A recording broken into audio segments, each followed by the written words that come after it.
آپ اپنی میٹھی نیند کو قربان کر کے ہمارے اور ہمارے بچوں کی حوصلہ افزائی کے لیے اور ان تمام لوگوں کی حوصلہ افزائی کے لیے جو اس کام میں جس طریقے سے بھی شریک ہوئے، جتنے بھی اراکین ہیں، اس تمام کی حوصلہ افزائی کے لیے میں تمام لوگوں کا تہہ دل سے شکر گزار ہوں۔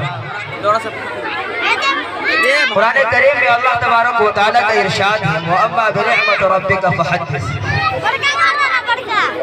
اس آیت کریمہ کے اندر اللہ تبارک و تعالیٰ اپنے سب سے محبوب نبی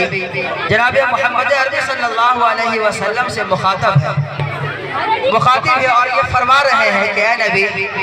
اللہ تبارک و تعالیٰ نے آپ پر جو نعمتیں بخشی ہیں آپ اس نعمت کا اظہار کیا کریں۔ نعمت کے اظہار کے کئی طریقے ہیں۔ کبھی انسان نعمت کا اظہار اس طریقے سے کرتا ہے کہ اپنے بدنوں پر، اپنے جسموں پر، اپنے باڈی پر ان چیزوں کو سجا لیتا ہے، اور کبھی نعمت کا اظہار اس طریقے سے ہوتا ہے کہ اپنے اعضاء کو اس طریقے سے رکھتا ہے جس سے سامنے والے کا شکر اور نعمت کا اظہار سمجھ میں آتا ہے، اور کبھی نعمت کا اظہار اس طریقے سے جو ہوتا ہے کہ انسان اپنے زبان سے، انسان کے اندر اللہ تبارک و تعالیٰ نے جو قوت گویائی بخشی ہے اس قوت کا استعمال کر کے سامنے والوں کے نعمت کا شکر ادا کرتا ہے۔ تو سب سے پہلے اللہ تبارک و تعالیٰ کا شکر ادا کرتے ہیں کہ اللہ تبارک و تعالیٰ نے ہمیں اس نعمت سے بہرور فرمایا۔ اور یہی نہیں، جناب محمد عربی صلی اللہ علیہ وسلم کی سیرت کو آپ دیکھ لیں تو حدیث مبارکہ کے اندر گاہے بگاہے نبی پاک صلی اللہ علیہ وسلم نے اپنے صحابہ کو اس بات کی تنبیہ فرمائی ہے۔ کسی حدیث کے اندر یہ واقعہ ملتا ہے کہ اللہ تعالیٰ کے نبی صلی اللہ علیہ وسلم اپنے صحابہ سے کہہ رہے کہ میرے صحابہ، کیا تمہارے پاس اتنے بھی پیسے نہیں ہیں جس سے تم اپنے کپڑے کو درست کر سکتے ہیں؟ کسی دوسرے حدیث کے اندر یہ الفاظ آتے ہیں کہ میرے صحابہ، کیا تمہارے پاس اتنے نہیں ہیں کہ تم اپنے چپل کو درست کر سکو؟ دراصل یہ تمام کی تمام چیزیں اس بات کی طرف اشارہ کرتی ہے کہ اللہ تبارک و تعالیٰ جب کوئی نعمت آپ کو عطا کرتا ہے، اللہ تبارک و تعالیٰ کسی نعمت سے آپ کو نوازتا ہے تو آپ کچھ ایسا کر گزریے جس سے یہ اندازہ ہو کہ آپ اس نعمت کے شکر ادا کر رہے ہیں، آپ اس نعمت کے شکر گزار ہیں۔ اور قرآن کریم کا یہ بھی اعلان ہے لَإِنْ شَكَرْتُمْ لَأَزِيدَنَّكُمْ وَلَئِنْ كَفَرْتُمْ إِنَّ عَذَابِي لَشَدِيدٌ، کہ اگر آپ نعمتوں کا شکر ادا کرتے رہیں گے تو اللہ تبارک و تعالیٰ بڑھاتے رہیں گے۔ سب سے بڑی نعمت جو آج مجھے حاصل ہے، میں بڑے فخر کے ساتھ یہ کہنا چاہوں گا کہ اللہ تبارک و تعالیٰ نے مجھے حضرت استاذ مولانا محمود صاحب کے سامنے غالباً یہ دوسری مرتبہ ہے کہ میں سامنے آنے کا موقع ملا۔ یہ حضرت کو یہ موقع یاد نہیں ہوگا کہ ہمارے سامنے اس بندے نے کبھی تقریر کی، لیکن جب زمانے طالب علمی تھا اور غالباً میں پنجم کے طالب علم تھا شکرپور بھرواڑہ کے اندر، تو اس وقت سالانہ اور اختتامی پروگرام کے موقع سے حضرت کی تشریف آوری ہوئی تھی اور اس موقع سے بندے کو بھی کچھ بولنے کا موقع ملا تھا۔ اس کے بعد آج یہ دوسری حاضری ہے اور یہ دوسرا موقع اللہ نے ہمیں عطا فرمایا کہ حضرت کے سامنے کچھ سیکھنے کے لیے کچھ سیکھنے کے لیے کھڑے ہو گئے اور اپنی اصلاح کے لیے کہ اگر اس کے اندر کوئی کوتاہی ہو، کوئی غلطی ہو تو حضرت اس کی اصلاح فرما دیں گے۔ لیکن جہاں یہ دوسرا موقع ہمیں حاصل ہوا ہے، یہ دوسرا موقع حاصل ہونے کے سبیل کیا ہے؟ اس کے اندر سب سے بڑا سبیل اپنے بڑے بھائی جناب مفتی جمال الدین صاحب دامت برکاتہم العالیہ کا ہم تہہ دل سے شکر گزار ہوں گے، اور ہونا بھی چاہیے، اس لیے کہ میں اپنے دل کی ایک بات اگر آپ سے کہوں کہ میں نے بہت سارے لوگوں کے ساتھ زندگی گزاری، اخلاص کے بغیر نوجوانی میں اگر کسی کو ہم نے دیکھا تو میں سچے دل سے یہ کہہ سکتا ہوں کہ مفتی صاحب کو ہم نے بالکل اخلاص سے بغیر پایا۔ اور غالباً جب ایک دفعہ ان سے بات ہوتے ہوئے جب انہوں نے کہا کہ غازی آباد کی ایک مسجد میں جمعہ کی تقریر کے لیے مجھے بلایا گیا ہے، اس وقت خود بخود میرے ذہن اس آیت کریمہ پر جا کر پہنچ گئی وَتُعِزُّ مَن تَشَاءُ وَتُذِلُّ مَن تَشَاءُ، کہ اللہ تبارک و تعالیٰ کی شان ہے کہ جسے عزت سے نوازنا چاہتا ہے نواز دیتے ہیں۔ علمی کمالات بہت لوگوں نے حاصل کیا ہے، آپ دیکھیں کہ آپ کے ارد گرد تو آپ کو بہت سارے ایسے لوگ مل جائیں گے جو اپنے علم کا لوہا منوا سکتے ہیں، لیکن علمیت کے ساتھ، عالمیت کے ساتھ جو مقبولیت حاصل ہو جائے یہ بہت کم ہوا کرتا ہے۔ اللہ نے حضرت والوں کو یہ دونوں چیزیں نوازی ہے۔ اب میں اللہ سے دعا کرتا ہوں اور آپ لوگوں سے بھی درخواست کرتا ہوں کہ آپ لوگ بھی حضرت والا کے لیے دعا کریں کہ اللہ تعالیٰ ان کی علمیت اور مقبولی دونوں شان کو خوب خوب نوازتے رہے۔ اب تیسری، اپنے بچوں کے ذریعے سے میں یہاں تک پہنچا ہوں اور اپنے بچوں کے توسط سے آپ لوگوں کے سامنے کھڑا ہوا ہوں۔ میں ان لوگوں کا بھی شکر گزار ہوں کہ آپ کے ذریعے سے، آپ کے توسط سے، آپ کے وسیلے سے یہ آپ تمام لوگوں کے سامنے روبرو ہونے کا اور کچھ لفظ گشائش کرنے کا موقع ملا ہے۔ دراصل یہ بچے ہمارے لیے بہت ہی قیمتی بچے ہیں۔ اس بچوں کو آپ جتنا اچھا بنانا چاہیں، میں تاثراتی طور پر اگر یہ کہنا چاہوں گا کہ جو پروگرام آپ کے سامنے پیش ہوا ہے، آپ اس پروگرام کا آخر سے لے کر شروع سے لے کر آخر تک اگر آپ نے بغور سنا ہوگا تو آپ کو اندازہ ہو گیا ہوگا کہ سب کے سب بچے تقریباً ایسے ضرور رہے کہ جو اپنے حیثیت اور اپنے اسٹیٹس سے بڑھ کر انہوں نے پروگرام کو پیش کیا، اس لیے کہ اس کے اندر ایسے ایسے الفاظ پیش کیے گئے تھے جو ایک منتہی درجے کو جو طلبہ ہوتے ہیں، آخر کلاس کے جو طلبہ ہوتے ہیں، ان چیزوں کو پیش کرتے ہیں، لیکن یہ چھوٹی سی عمر میں ان لوگوں نے اس کو پیش کر دیا ہے۔ ان لوگوں کے لیے حوصلہ افزائی کی بات ہے اور ان لوگوں کے لیے آگے چل کر ایک پیش خیمہ ہے کہ انشاءاللہ العزیز اس طریقے کے مواقع اس کے سامنے آتے رہیں گے اور وہ ترقی کے راہ پر چلتے رہیں گے، لیکن ساتھ ساتھ یہ بھی ہے کہ یہ بچے بنیں گے کیسے، اس کے لیے آپ کو فکر کرنا ہوگا۔ اس لیے کہ اللہ تبارک و تعالیٰ کی یہ تخلیق ہے کہ پیدائشی طور پر تقریباً سب کے سب بچے برابر ہوتے ہیں۔ میں یہاں پر تھوڑا سا وقت لے کر آپ کو کسی دوسرے مضمون کی طرف لے جا کر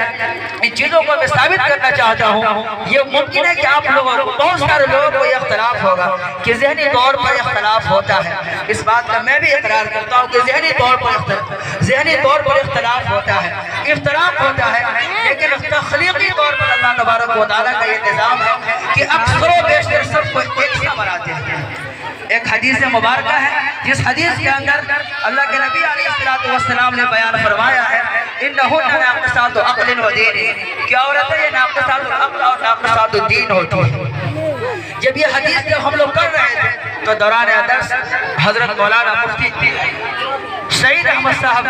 رحمت اللہ علیہ اس حدیث کا ایک جواب دیا تھا، اس لیے کہ اس حدیث پر بس اوقات اعتراض ہو سکتا ہے۔ اعتراض یہ ہے کہ جب اس حدیث کے اندر یہ بتایا گیا کہ جتنے بھی عورتیں ہیں وہ تمام کے تمام ناقصات العقل ہیں، لیکن شریعت کے اندر ایسے بھی ازواج گزری ہیں، ایسے بھی عورتیں گزری ہیں جنہوں نے دین کا اتنا بڑا ذخیرہ حصہ فرمایا ہے۔ حضرت عائشہ صدیقہ رضی اللہ تعالیٰ عنہ کے بارے میں آتا ہے کہ دین کا آدھا ذخیرہ شریعت نے اسی سے حاصل فرمایا ہے۔ اب لوگوں کو یہ اعتراض ہو سکتا ہے جب حدیث کے اندر یہ کہا گیا کہ عورت ناقصات العقل ہے تو دین کا آدھا حصہ یہ کہاں سے حاصل ہو گیا۔ ایسے موقع پر استاذ محترم نے بڑا پیارا سا ایک جواب دیا تھا اور ان کا جواب یہی تھا کہ تخلیقی طور پر، خلقی طور پر جتنے بھی لوگ ہیں، خواہ مرد ہو یا عورت، یہ سب کے سب برابر ہوتے ہیں۔ اب رہنے کے اعتبار سے اس لیے کہ انسان جس ماحول میں، جس سچویشن میں اس کی پرورش ہوتی ہے، اس سچویشن و ماحول اس کے لیے بہت معاون ہوتا ہے۔ اب وہ عورت اپنے آپ کو اپنے گھر میں بسا لیتی ہے اور بچوں کے ساتھ رہنا سہنا ہوتا ہے اور یہ قدرت کا نظام ہے۔ قرآن کریم نے یہ اعلان فرما دیا یا ایھا الذین آمنوا اتقوا اللہ وکونوا مع الصادقین کہ اے لوگوں اگر تمہیں سچا ہونا ہے اور اللہ کا خوف اپنے دل کے اندر پیدا کرنا ہے تو یاد رکھو ایک لوگوں کو صحبت اختیار کرو۔ یہ وجہ کیا ہے؟ وجہ صرف یہی ہے کہ صحبت انسان کو اثر کرتی ہے۔ شیخ شادی علیہ الرحمہ نے بڑے پیارے انداز میں ایک جملہ فرمایا صحبت صالح ترا صالح کند، صحبت طالح ترا طالح کند۔ اب جب ہماری مائیں بہنیں اپنے بچوں کے ساتھ رہے گی تو ممکن ہے کہ بچوں کا ذہن اس کے پاس آدھا چلا جائے گا اور بچوں کے ساتھ جب وہ ذہن آئے تو کچھ نہ کچھ اس کے اندر کمی آ جائے گی۔ اسی وجہ سے عورت ناقصات العقل ہو گیا، ورنہ تخلیقی طور پر سب کے سب برابر ہیں۔ دراصل یہ تمہید مان کر میں یہ کہنا چاہتا ہوں کہ ہمارے سب کے سب بچے لائق اور فائق ہیں، ہمارے سب کے سب بچے اس لائق ہیں۔ کسی بزرگ جن کا مجھے نام ابھی یاد نہیں ہے، انہوں نے ہندوستان کی مٹی کو سونگ کر، خاص طور پر اس سرزمین بہار کی مٹی کو سونگ کر انہوں نے کہا تھا کہ اس کہ سرزمین بہار کا ہر باشندہ ایک فرد ایسا ہے جو ایک نئی چیز کو ایجاد کر سکتا ہے. یہ ہماری اور آپ کی ذہانت کے بارے میں انہوں نے مکاشفۃ القلوب کے ذریعے سے یہ باتیں بتائی تھی. اس لیے میں بھی کہوں گا کہ آپ میں سے جتنے بھی ہمارے بچے ہیں سب کا سب انتہائی ذہین زیر کھیل، لیکن اس کی پرورش و پرداخت بھی کرنی ہوگی، اس کی نمائش بھی کرنی ہوگی. اس لیے کہ ایک درخت جب نکلتا ہے اور اس درخت کی اگر کاٹ چھانٹ نہ کی جائے، اس کی دیکھ ریکھ نہ کی جائے، تو اس کے اندر خوبصورتی پیدا نہیں ہوتی ہے. اس لیے میں آپ لوگوں سے گزارش کروں گا کہ آپ اپنے گھروں کے اندر ایسا ماحول ضرور بنائیں کہ جس سے آپ کا بچہ خوب سے خوب آگے بڑھے. تو ایسے موقع پر ماحول کے سلسلے میں آپ سے یہ کہنا چاہوں گا، خاص طور پر اپنے ماں اور اپنے بہنوں سے،